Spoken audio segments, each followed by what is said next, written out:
Meet you. Popcorn talk.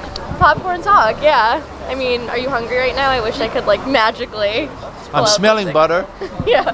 No. So you wrote The Theory of Everything. I did. Which I have to say, I cried so much watching that movie. It was brilliant. It was so great. I'm glad. My business is to break hearts, and if I broke yours, then mission accomplished. Crush souls.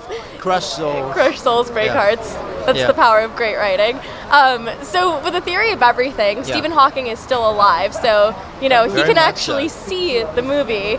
Is that more intimidating to write a film when the person is still alive versus this one? Where absolutely is. It was terrifying. I remember when we screened it for him, he had a private screening, and he was sitting like right beside me. And then we started running the movie of his life, and he's watching this thing, and he can't move a great deal, but his face is very expressive, and I didn't know what was going on in his mind until the end. And when the credits rolled, he had tears running down his cheeks, and his nurse came and wiped them away. And then he started writing his response, and he wrote 2 words: broadly true.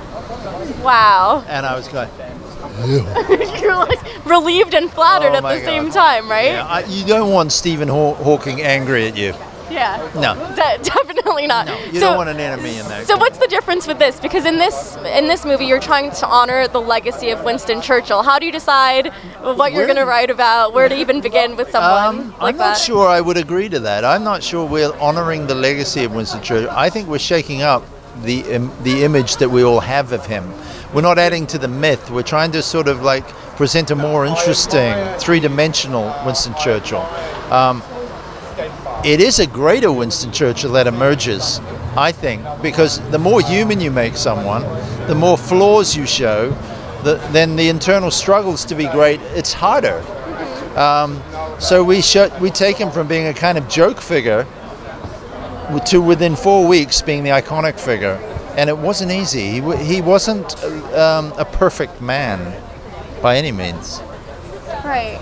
So you showed the good, the bad, and you feel like the good, the bad, the authenticity is the key to creating something that really sense resonates. Of humor, which I never thought's been enough sort of justice done to that. We showed his romance. He had this terrific romantic relationship with his wife, and we showed that he was uncertain. And for me personally, uncertainty in a leader, I want that.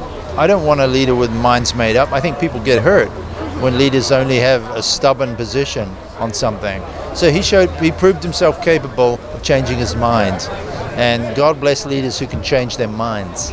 That's great. And what's your thought process like when you're sitting down and you're like, I'm going to write a work representing X, Y, and Z? What's your thought process? How do you get all of the pieces together? Well, the first thought process is, oh my God, how did I get into this?